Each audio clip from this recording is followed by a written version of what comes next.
Welcome, everyone, to another episode of Beyond Diagnosis. Today's guest is every woman's answer to their sometimes overwhelming menopausal symptoms and what they can do about it. Joanne Posey is a registered nutritionist and expert on menopause. She works one-to-one, helping menopausal women who are fed up with their symptoms and are ready to commit to action.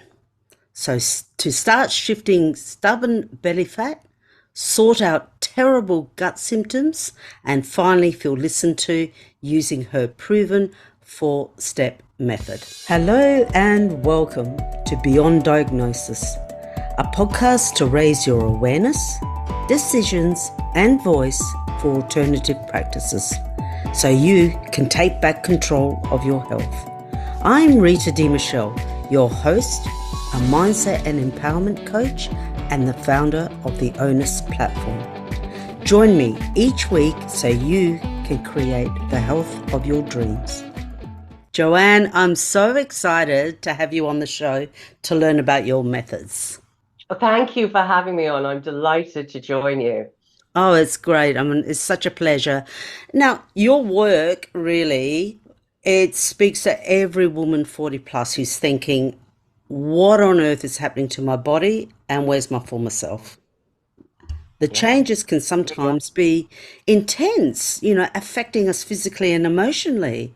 So, really, I would really like to start there and dive into what's happening, what's your process or journey that you take them through. So, if we could start there, that would be great. Yeah. I think, yeah, you said it can be incredibly intense, and it can. And for some women, thankfully, for the majority of us, thankfully, we're talking about 20%. It is horrendous. It's life-changing. Mm, And it's absolutely, but whatever your experience is, though, it's made worse by the fact that up until relatively recently, we just haven't talked about this stuff. So yeah. the vast majority of us have gone into the transition knowing absolutely nothing. We It's one of might have those, some vague notion. yeah, it's one of those Sorry, go on. taboo subjects, isn't it? It's like the whole Crazy. women's Affects half of the reproductive. population. But yeah, just insane. Mm, Absolutely insane. Yeah, we've probably got some vague notion around hot flushes or mood swings, but the rest of it, and it's so incredibly wide ranging. And anecdotally, I know of women who worry that they've got early onset dementia or that wow. they've got a brain tumor because they just can't remember anything. They can't learn anything new. Their energy has just disappeared. They've got all kinds of ridiculous allergies coming on. They're reactive to different foods. Their bones ache. Nobody prepares you for this. Nobody. And even if you've only got one or two symptoms, if it's something like random, your feet hurt, problems with your feet is a symptom in menopause.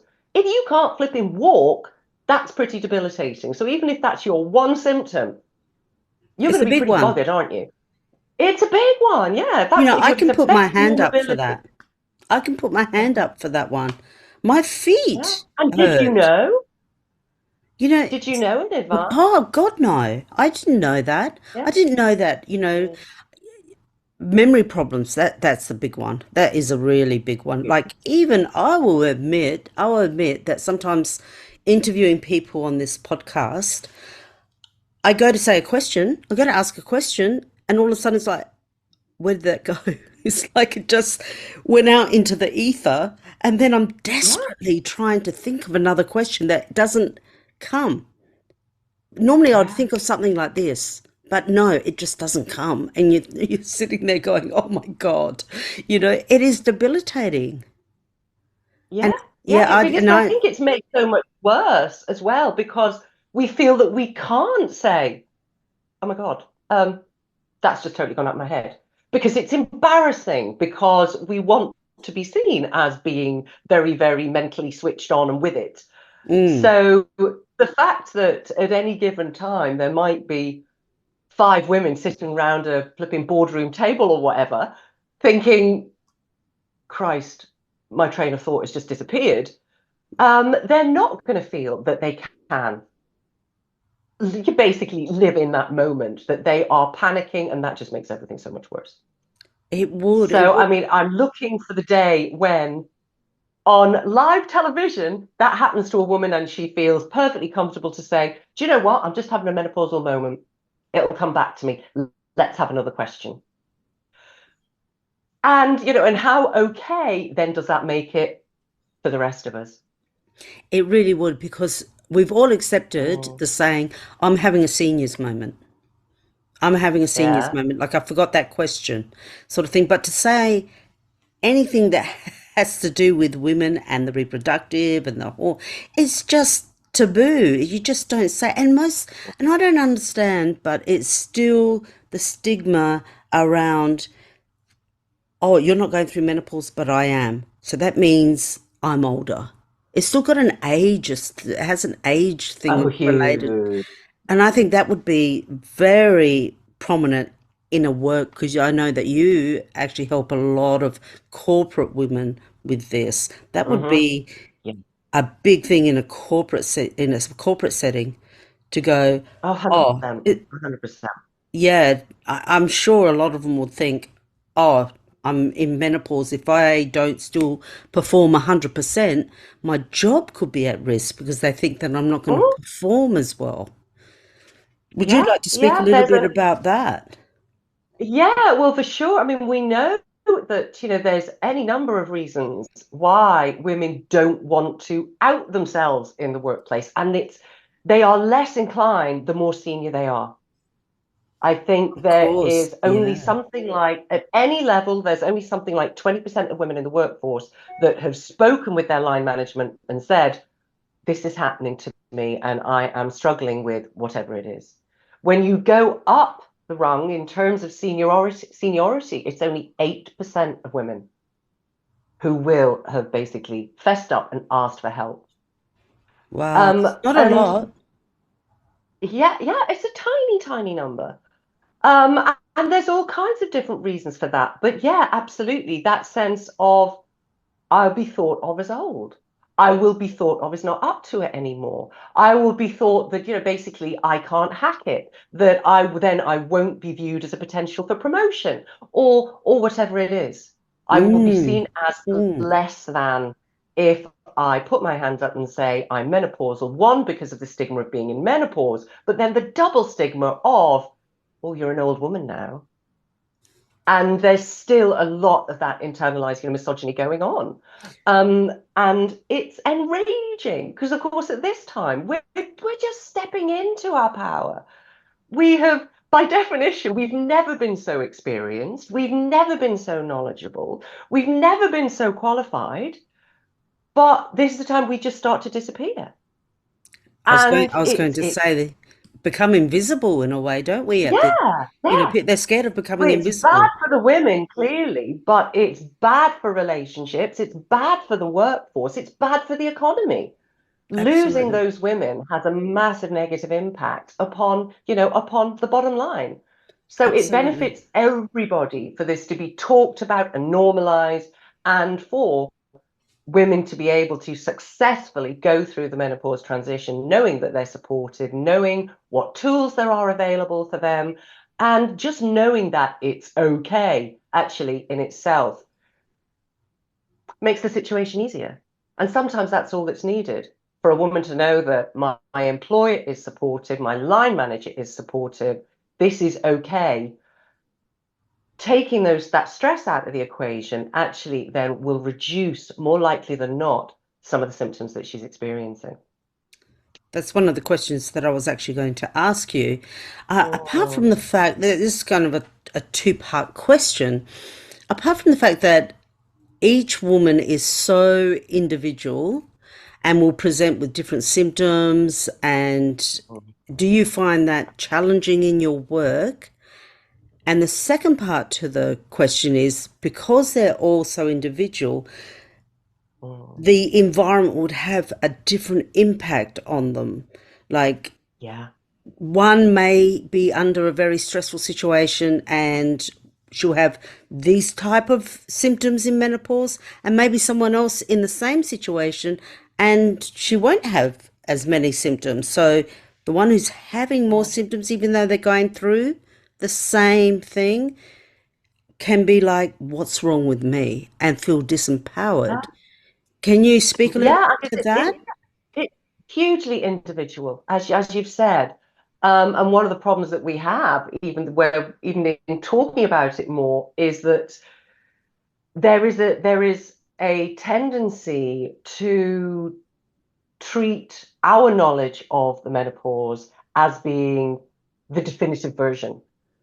And we do have to accept that just because I didn't have a particularly bad menopause, or my partner didn't, or my manager didn't, or whatever, doesn't mean that my colleague or my sister or my mother's experience isn't very, very real if she is Mm, reporting that I'm struggling to get out of bed in the morning.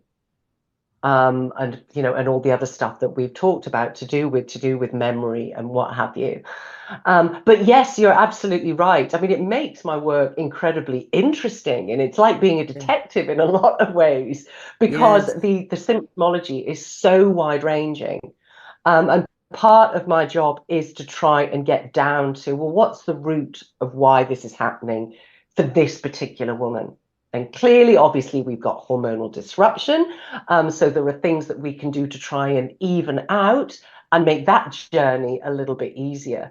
But if someone presents with, it's clear that maybe their thyroid is struggling, and that's not uncommon, or that, and that I was going to go on and say, or energy, but the two there can be linked, Mm, or suddenly their digestive system is really, really playing up. It's okay. What's underneath for that particular woman? Because there may have been certain things going on for the previous 10 years that she's just been riding out. But then you throw the hormonal roller coaster in, and the body just goes, do you know what?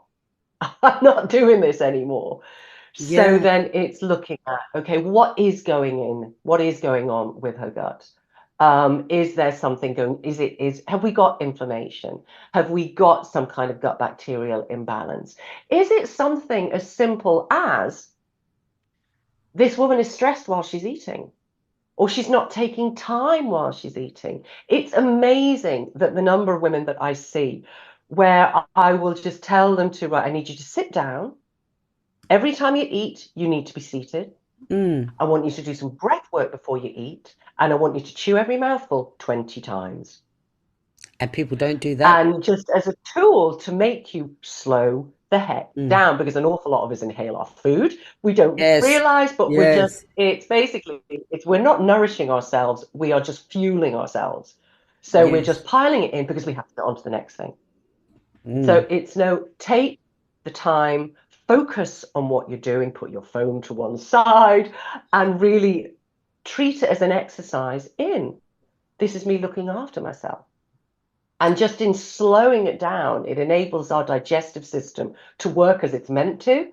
So we get that stomach acid ready to receive the food, those digestive enzymes are starting to get stacked up. And the reflux, perhaps, that a woman's had, that stopped Mm. because she's not just throwing food down her neck. So sometimes it can be the simplest thing like that. And other times it requires a bit more digging, might involve some additional testing. But once you've got to that root, then you find the positive ripples out from that, and the positive cascade means that even seemingly unconnected symptoms start to improve. So Yeah. it's, I say, it's a bit like being a detective sometimes. It would be. And it's kind of interesting hearing you talk about that, because sometimes we can go to a doctor and say, I've got all these symptoms. I can't sleep, I'm fatigued, I've got brain fog, I've got mood swings, sweat, everything. And they say, oh, that's fine. You're either perimenopause or you're in menopause. And they prescribe Mm. hormones, which, you know, I have nothing against whatsoever. I've even taken Oh, bioidentical me neither. myself. Mm. But what I'm saying is that still sounds like it's the hormones fault or it's the hormone's problem. What you're saying Mm. is the hormone may be the end result, but what is affecting, what is happening in your environment or some other condition that is affecting your hormone as opposed to your hormone affecting you. Is that right? Or is that a way to look at it? That the hormone don't go to the end, which is the hormone. It may be a lot of things prior Mhm. that are imbalancing them. Yeah, yeah, absolutely. So it's definitely, I think, I mean, as with yourself, I am, I'm a fan of bioidentical Absolutely. hormone therapy. I mean, why wouldn't you take advantage of something that's going to help you, that is going to make your life bearable? Yes. Then absolutely, I'm all for women using whatever tools are at their disposal, Yes. 100%. Um, so, but I mean, to me, that's in lots of cases, it can seem a little bit reductive. And so, I mean, and my role is to look at the woman in her entirety. It's much more of a holistic approach. Yes. So, I mean, we all know how bad the standard Western diet is. We all know how bad that is. Mm. But by definition, the vast majority of us are eating it. That's If you can start making positive changes to that, in addition to or instead of whatever suits you as an individual, the HRT, then you're actually going to be positioning yourself for much better health over the longer term. We look at different things like, we have greater risk of cardiovascular conditions mm. post-menopause if we're not taking HRT. We have greater risk of things like osteoporosis, but it's not necessarily a direct line between menopause and a heart condition. We have to look at everything else then that's feeding that. Our risk becomes equivalent to a blokes of the same age. So then it's our Yes. lifestyle factors. There might be a genetic element, but typically there's an awful lot that we can do to mitigate our risk. So then it is, well, actually, is our diet supportive of our long-term health objectives? And most of us want to be vital and active and useful and happy into our 70s, 80s and beyond, I would Absolutely. expect. Certainly, Absolutely. certainly for myself. You don't want to be So growing old and not capable. yeah, absolutely. So making those positive Mm. dietary changes, adding that movement in, not allowing yourself just to become sedentary, um, looking at your stress management, all of these different things are going to nourish you in different ways and give you a really solid platform for that, for a healthful second life. Because Mm. it's our health span that I'm interested in, not our lifespan. Absolutely. There's no point living a long life and you can't do anything, you're sickly or you're bedbound. If you want Exactly. to Yeah. have a long life, at least you have to have a healthy life so you can enjoy Mm, life.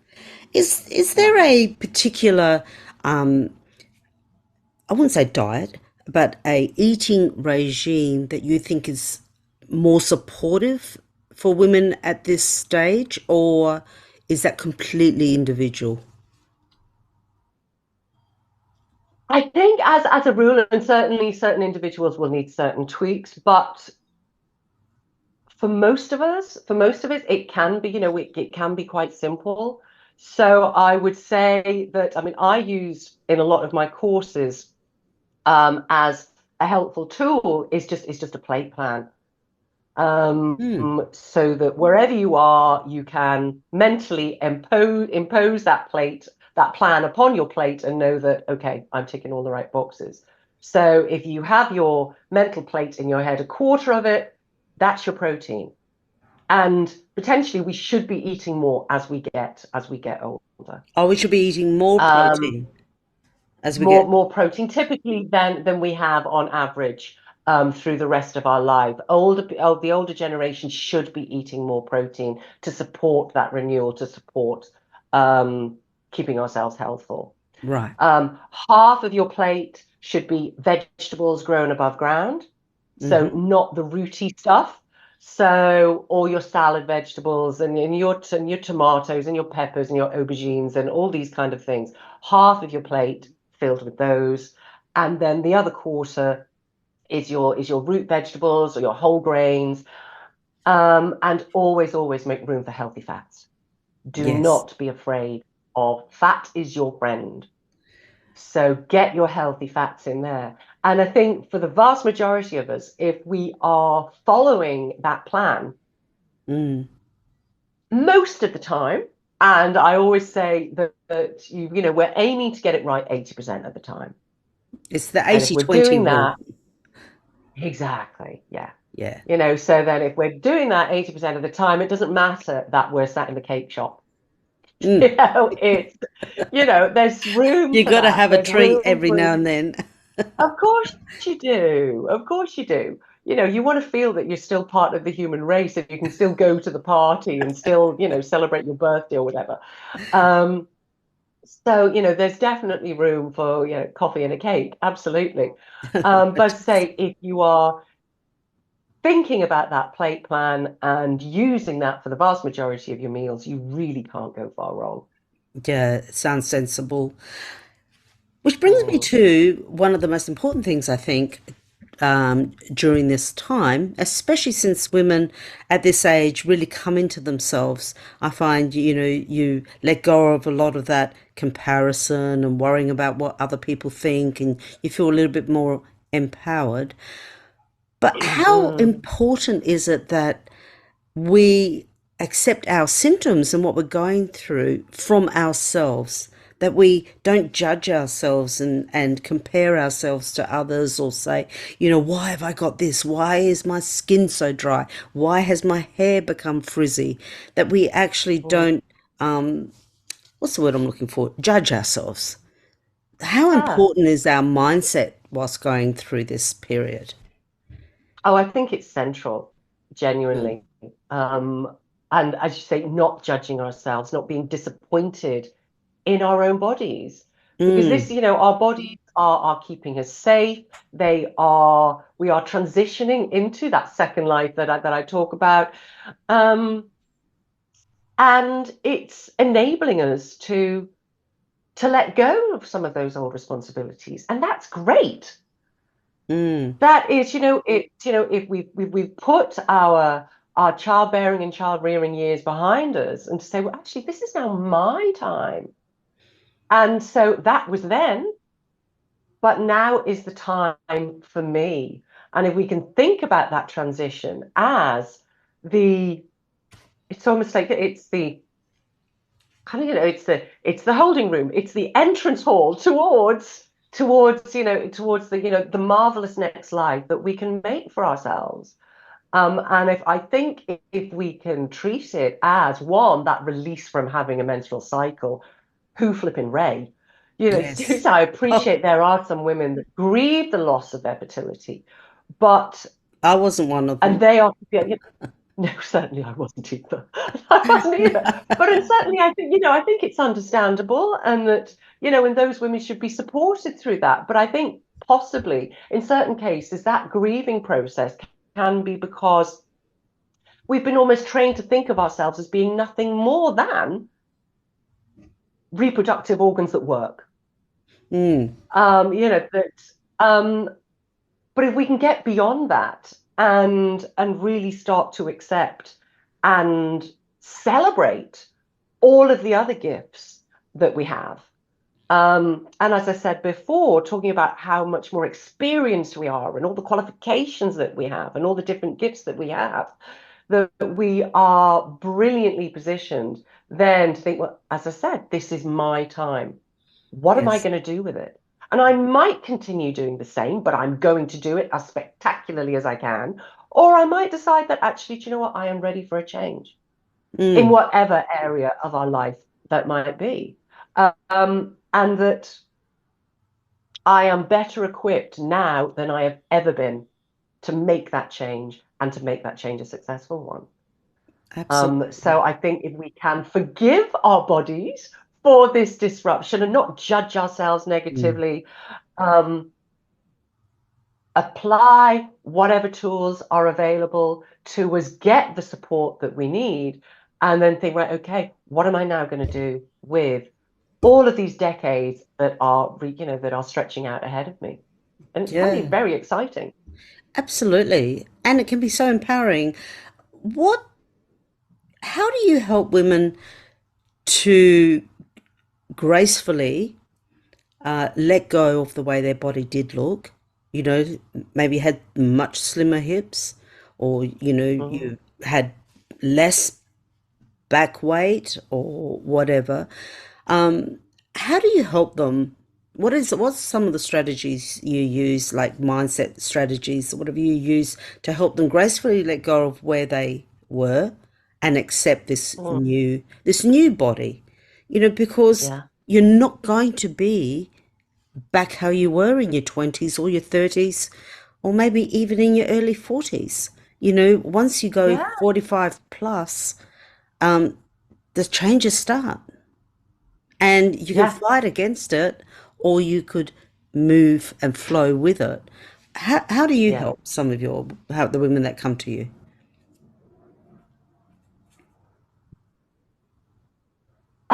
That is, yeah, it's hugely, it can be very, very challenging for Mm, sure. And again, this goes back to our culture with this celebration of youth, and particularly in relation to how women look. mm, And there is a sense that a woman's aging body isn't, it's like you're not allowed to age, or it's automatically going to be unattractive. I think there's definitely space for accepting that, well, really do need to exercise, and that is non-negotiable. If you want to be healthful for the rest of your life, you really have to exercise. And that doesn't necessarily mean going to the gym or whatever. If you love to dance, then go to some dance classes, or dance around your kitchen, or whatever it is.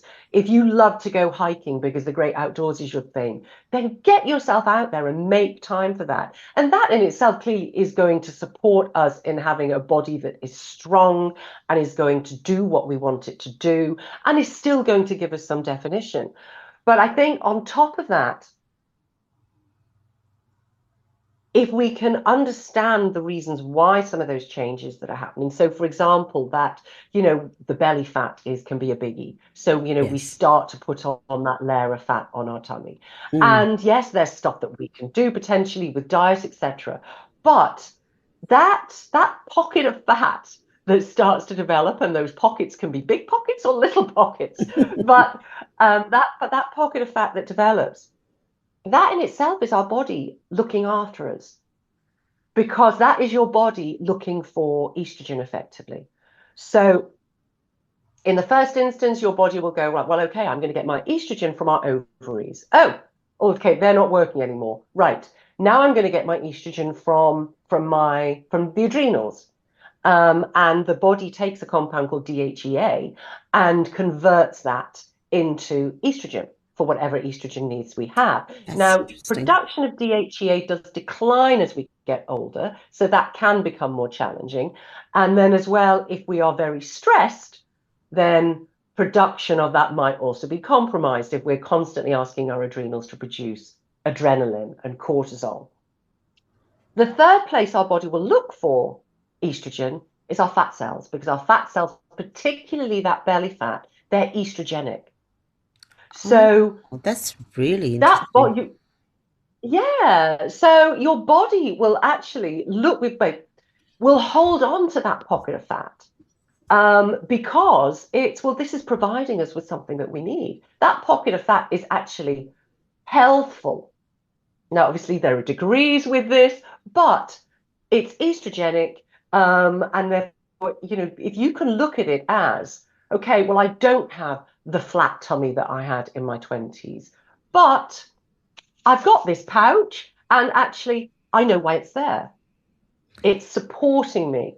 So, if we can start to understand why those changes are happening, support ourselves to stay healthful, so doing all our load bearing, maintaining our muscle mass, maintaining our bone density, but at the same time, then appreciating that, well, actually, that bit of body fat is healthy for me.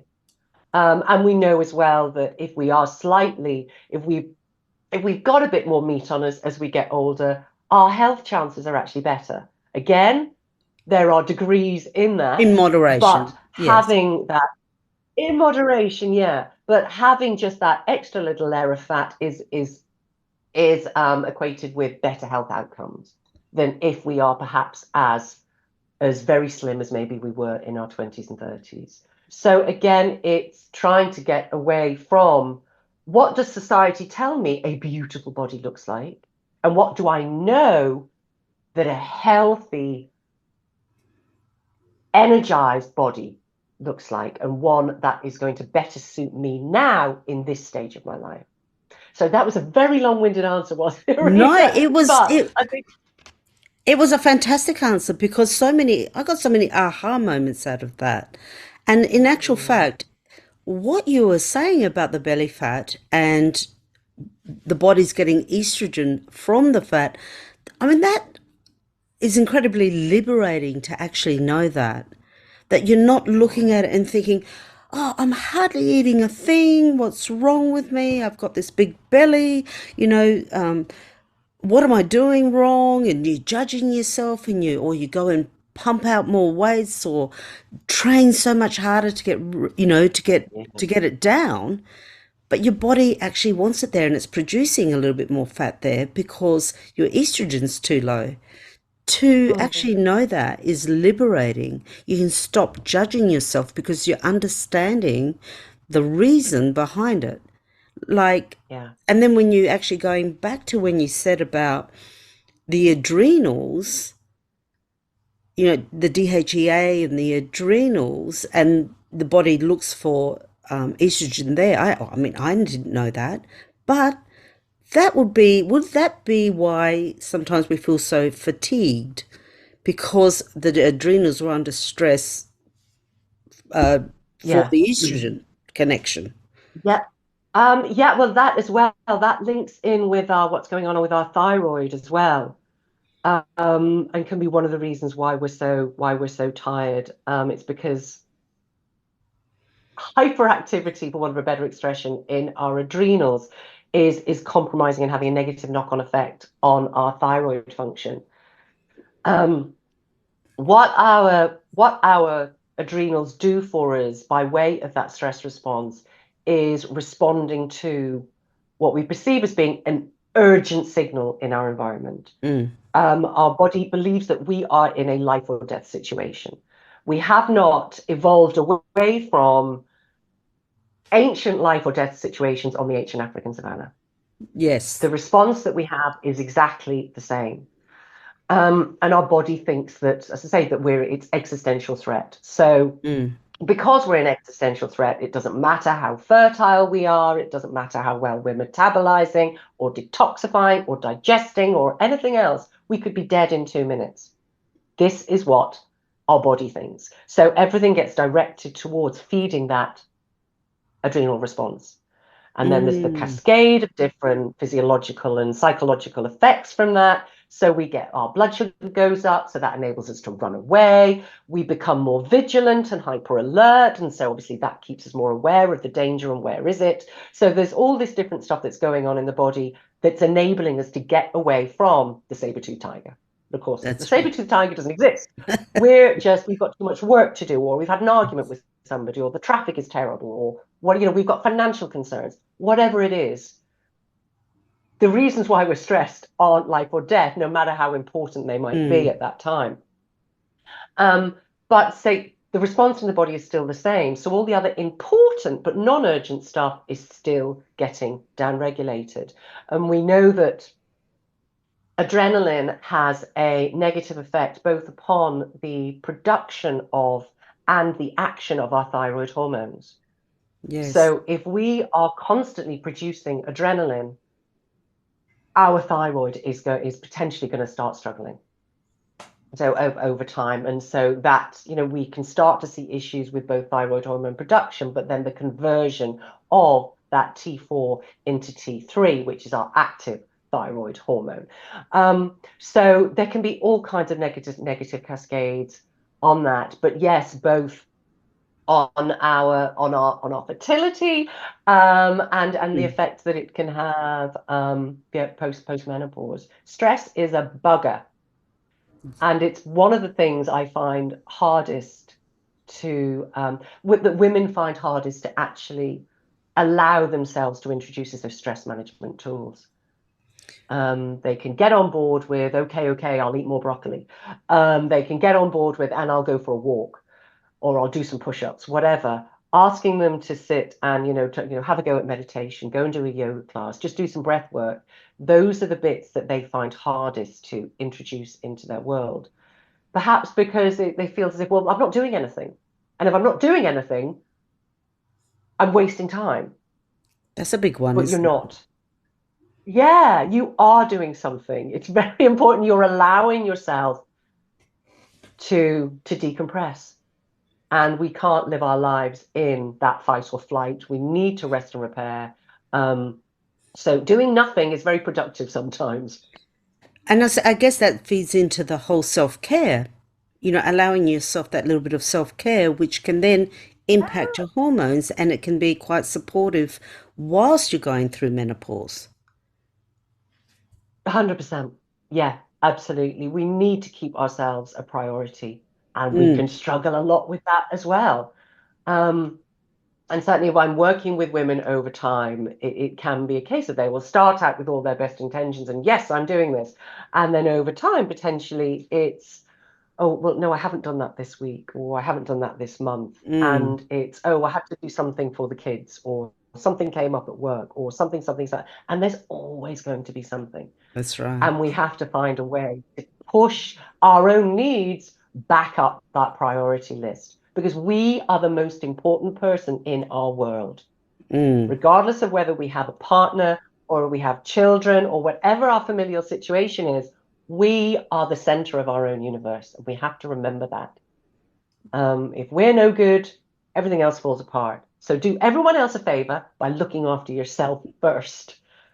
Um, that's the it's empowering. Yeah, yeah. that's that personal power, the empowering part of it that, Mm. is so essential. Yeah, Yeah, because we do hold things together, especially if you have a family and you have kids and all. We do. And if, especially whilst you're going through menopause, and especially if you are feeling exhausted or you are struggling with a little bit of depression from it, without mm, self care, you end up spiraling down, wouldn't you say? yeah, yeah, yeah, Yeah, yeah, absolutely, yeah, absolutely. We know that our tolerance for stress can take a bit of our hit during this time. So it's more important than ever mm, that we put ourselves front and center and remember how important we are and how amazing we are, because we do hold everything together.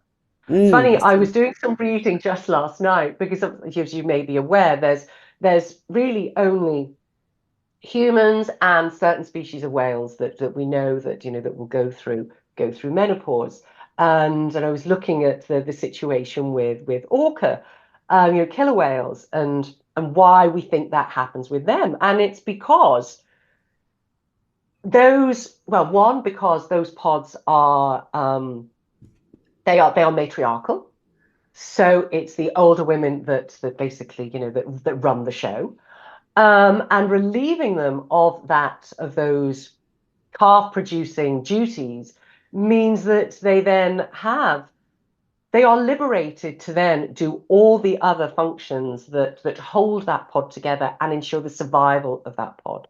So they right. remember where the best feeding grounds are. They remember the best way to defend the pod against any danger. They've been around long enough that they have all this information at their disposal. And the pod and evolution has recognized that is vital for the success of that pod. We need to release our matriarchs from their old responsibilities so that they can better their society.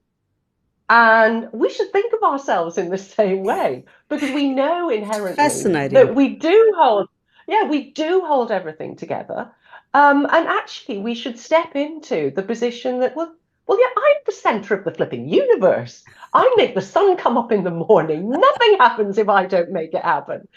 And we are all just such amazing creatures that I think if we could accept and recognize what we bring to the world, and Mm, then demand that everyone else accepts it and recognizes it, my God, what can't we achieve? Nothing. nothing. It'll be phenomenal.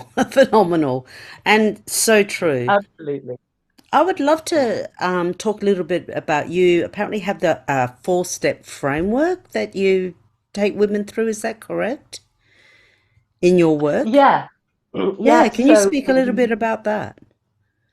yeah, sure. Yeah, so we start with that all important. I was saying before about digging for the root. We need to know what's going on. So we Yes. start with that research. And then that really is a deep dive into that woman and her health history and what's going on with her now, but what was going on 20 years ago, 30 years ago. Mm, When did these symptoms start? What's your family history? How much support do you have in your day-to-day life? How much stress do you feel you're under? How well are you sleeping? And it really is looking at the whole thing holistically. And from there, we can start to join the dots. yes. So from doing that deep diving research, we can then move into the, okay, well, let's actually work out where we think all these symptoms are coming from, or this health condition is coming from. And so we Mm, move into that explanatory phase. Post that, then we are okay. We think we know what's going on here. Right, implementation. Let's start just nibbling away at this. And of course, it has to be in stages because that's the way that things will actually stick. So yes. we start introducing those changes. Mm, And then we revisit, how's it going? How are you feeling? Do we need to make any changes? Do we need to start moving things around? Do we need to start adding in? And so it's really the whole thing is an evolution. yes. And then things might shift and change. And then, sometimes I'll see women that come back to me a couple of years later and they're just like, well, I don't have that thing anymore, but now this is happening.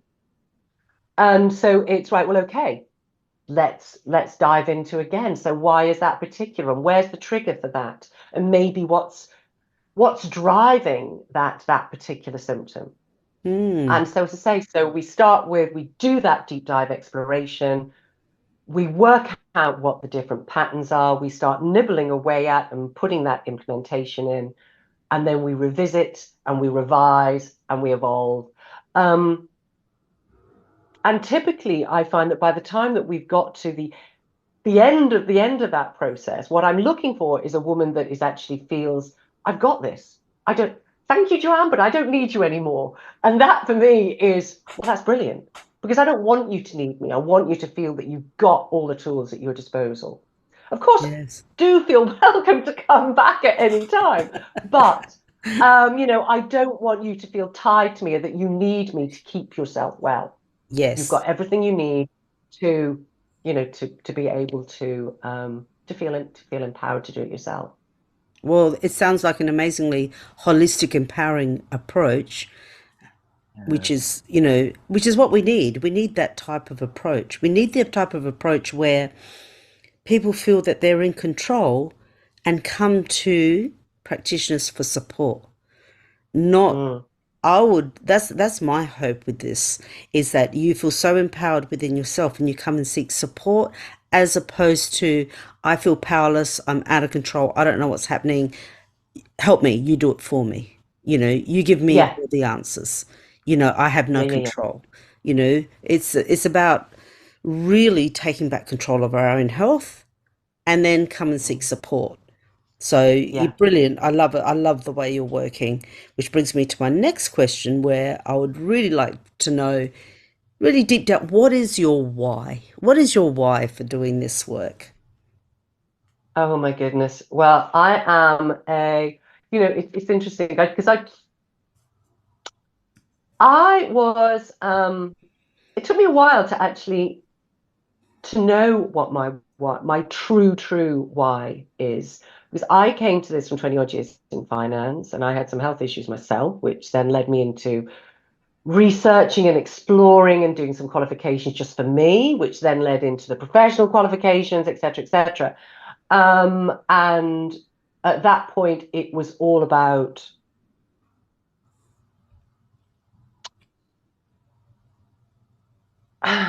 opening the door to everybody on just how fantastic that they can feel. And how simple it can be, because it should be simple. If it's complicated, it should be simple. And just sharing all this information I had. But in focusing on and specializing in women in menopause, as a lifelong feminist, lifelong, as long as I can remember, my why is 100% is supporting women and enabling women and empowering women to see how amazing they truly are. It makes me so angry that I realize that, great, now I'm in my 50s and now I've still got this different level of crap to have to deal with. And I'm still not respected, and I'm still not, and there's all this rubbish going on. So it's like, does this never stop? So it's now for my why is to give women the tools that are going to help support them and hold a mirror up to them so they can see how phenomenal they are, and that they have all of the gifts at their, all of their own gifts at their disposal, and those gifts are all they need. They just need to recognize them and pick them up. I love it. I absolutely love it. And thank you. Thank you so, so much, Joanne, for coming on to the show and sharing all your knowledge and your zest for women during this phase, and helping women, remind them that they, even though they may be in menopause, they are absolutely powerful and they need to believe it. I hope that all the listeners take away that message today, because it is such an important one. And thank you so much. It's been such a Thank pleasure you having you for on the show. inviting me, Rita. Genuinely, thank you. It's been an absolute pleasure. Oh, thank you. I would love to know, what was the biggest insight or aha moment you got from this interview? So you can now speak up, take action, and make informed decisions for your health. And if you like this episode, get instant access to your free ebook, Alternative Wisdom, Taking Back Control of Your Health, at life-onus.com.